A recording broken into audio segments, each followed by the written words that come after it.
AC news. Gollaprolu నగర పంచాయతీలో మరోసారి ఉద్రిక్తత.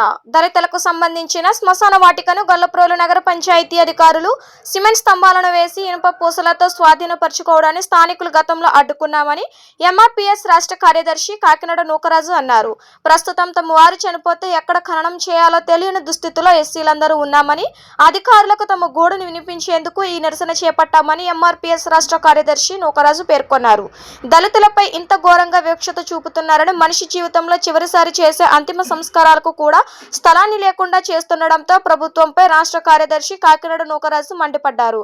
ఈ కార్యక్రమంలో ఎంఆర్పీఎస్ నాయకులు వేల సంఖ్యలో దళితులు పాల్గొన్నారు.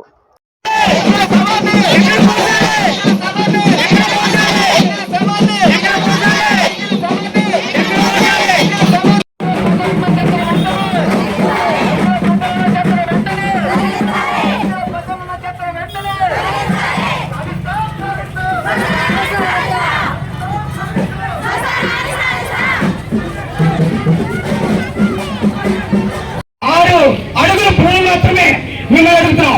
అందులో ఉన్న డంపింగ్ ని త్వరితగతిన ఇమీడియట్ గా 2012 సంవత్సరం నుంచి దీని మీద ఉద్యమం చేస్తూనే ఉన్నాము.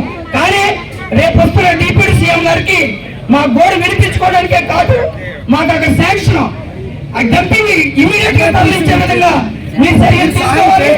లేని పక్షంలో ఈ ఉద్యమాన్ని మేము మరింత ఉద్యమం చేస్తామని ఒక రాష్ట్ర నాయకుడిగా మీకు నేను విజ్ఞప్తి చేస్తా ఉన్నాను.